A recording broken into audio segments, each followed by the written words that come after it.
Yeah, got the brand new Arrma Mojave 4S. Let's get this thing open.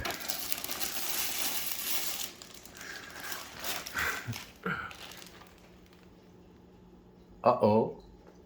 What's that? 6S power? Psych. This is I'm on my third body. Welcome back to Big Burst TV, and on this episode I'm gonna give you my 5 top tips if you own an Arrma Mojave 4S or if you're planning on getting one. So stay tuned. Oh my. Okay, for tip number 1, the body. Now these bodies are awesome. The way the Arrma, let me just do it like this. These bodies are awesome.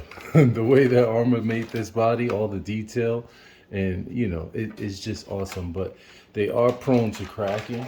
So what I did was I added some of this Gorilla Tape right here. It's the clear Gorilla Tape. Some of you may have the black Gorilla Tape, that'll work also, but I like the clear because you can tell when it decides to lift up and dirt starts getting under there when you need to switch it out. But this is done well so far with this this body.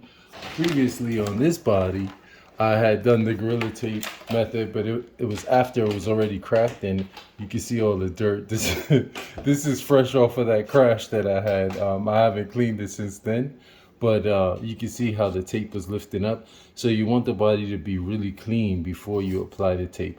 I just applied long strips in the front here. It's pretty easy for the front, and in the rear I did the same, but because of these cutouts and indentions, it's hard to get it to adhere in there. Let me show you the clean one.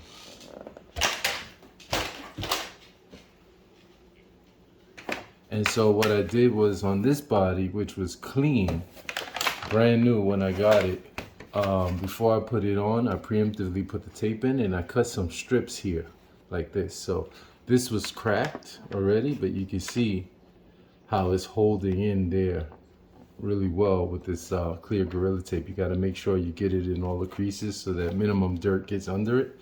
But this has worked really well. I've had some front end impacts with this, and as you can see, there's a crease here from one of the hard impacts, but the body never split here or here. It never split open. So this Gorilla Tape hack is pretty good. Tip number 2, shocks and springs. Also fresh off that impact, look how I bent this shock. I mean, this thing is thick. This is a beefy shock post, piston, whatever you want to call it, and this thing is almost at a right angle. And the stock spring that was on here, this is the old stock spring, and you may see some of the paint is chipped off of here a little bit there, but this is a brand new front shock spring, and I've had this Mojave 4S for under a month, and I could already see the springiness of the old one. This one is already starting to weaken, so the truck started to sag. This one is still pretty robust. It came off of a new set, and so I switched the springs out. Let me show you what I went with.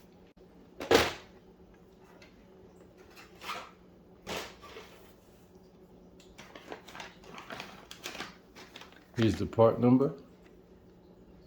These are springs off of a Arrma Italian, the rear set. So I got 2 sets for the front and rear. For the Mojave's 4S, both front and rear springs are the same length. Here's a set, the front shock, brand new, and here's the rear shock and spring set, brand new. And even though the rears are longer than the fronts, the springs, if you can see there, is exactly the same, 85 millimeters, but they're coiled differently. So the rears are a bit softer than the fronts, but they have this thick collar and all these, it's loaded up with these preload spacers. And so I thought, you know, maybe I could get a longer spring or whatever, but I went with the Italian rear springs because they're 84 millimeters. But as you can see here, they're a lot beefier. And so I find that these work really well for my application. You may choose to get a stiffer spring. These are about 5 pounds springs, but the truck still behaves the same. You get that springy noise though. But actually, on impacts, the springs hold up really well, especially with this big 6X system I have in here. And also with that new spring setup, you could adjust how many spacers you want to run on the front and the rear. So you can get the ride height and the spring rate that you want. You could adjust the spring rate with those spacers, those preload spacers. Tip number 3, the center diff. Okay, so I opened this thing up and I put in a heavier weight oil. This is 1 million. So this is, I think Team Losi.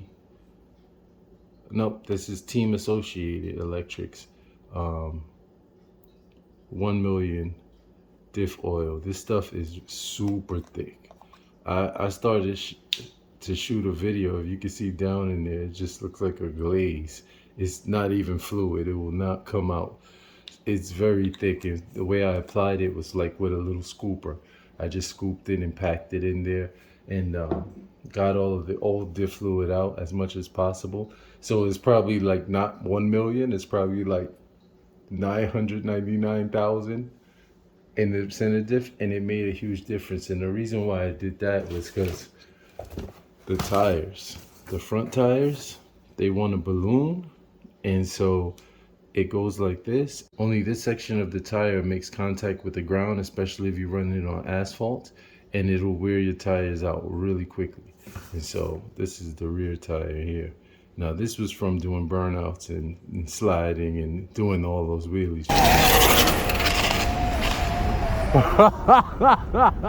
Oh yes.